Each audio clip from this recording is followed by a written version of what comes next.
Magandang araw, CCF family. Welcome to CCF Sunday Fast Track. We ask real-life questions and we give you biblical truths. Ako po pala si Patrick Estacio from Big Singles Ministry at kasama po natin ngayong araw si Pastor Bong para sagutin ang ating mga katanungan. Maraming salamat po sa inyong katuruan, Pastor Bong, kanina. Magandang araw din sa iyo, Pat. Kamusta po kayo? Mabuti naman sa biyaya ng Panginoon. Praise God po. Para po sa aming unang katanungan, Pastor Bong, para sa mga taong may kagustuhan na magkaroon ng wisdom o karunungan, paano o saan nila ito mahahanap o matututunan? Ayan, napakagandang tanong yan. Kasi sayon sa kawikaan, sabi niya, Proverbs 9 ayon, sabi niya ganoon, ang simula ng kadurungan ay ang takot sa Diyos. Kasi ang Diyos ang karunungan. Siya yung talagang may likha ng lahat ng ito. Kung kaya't kailangan magsimula sa Kanya. And katotoo lang, maging si Jesus, sabi sa 1 Corinthians, sabi ganoon, that He is the power and the wisdom of God. Kaya if you want to start with the fear of God, balik ka kay Jesus. Si Jesus kasi yung pinaka-truth. No? So lahat ng bagay nakaangkla sa Kanya. Kaya kung mapapansin ninyo, kung hindi tayo nakafocus doon, sigurado kanya-kanya na tayo. Walang absolute walang batayan ng ating mga iba't ibang opinion. Pero kung merong merong angkla ng lahat ng karunungan, doon malalaman, ito pala yon. Kaya merong isang solid na batayan. At yun nga ay ang batayan ng tinlaga ng Diyos kasi siya naman naglikha sa atin. So siya mas nakakaalam kung ano yung tama at ano yung mali. Alright, maraming salamat, Pastor Bong.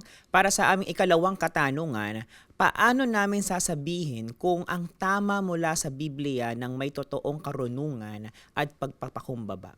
Ayan, alam nyo sa panahon ngayon, nagtatalo-talo ang mga tao tungkol sa paano, kunyari, kahit totoo yung sinasabi nila mula sa Bible, pero may konting hindi pag-unawa sa nararamdaman ng ibang tao. So, paano mo gagawin yan? Una, tamang panahon. Kasi timely words, di ba? Napaka-importante. Kasi hindi dapat, kaya yung parang the need of the moment, naalala mo sa Ephesians chapter 4 verse 29, na sasabihin mo something that edifies according to the need of the moment. Hindi yan basta nagsasabi ka lamang. Iniintindi mo yung tamang timing at yung angkop, yung salitang angkop doon sa kinalalagyan. At sa tamang venue. Kasi minsan, kung sa social media, halimbawa lang, minsan ganun nangyayari yan nagpapalitan ng mga mali na yung venue kasi wala nang context yun At kaya lahat ng sasabihin natin must be done in love. Kaya kung totoo yan sasabihin mo, ano yung pinaka-loving way to do that? Timing at tamang venue. Siyempre, at tamang expression.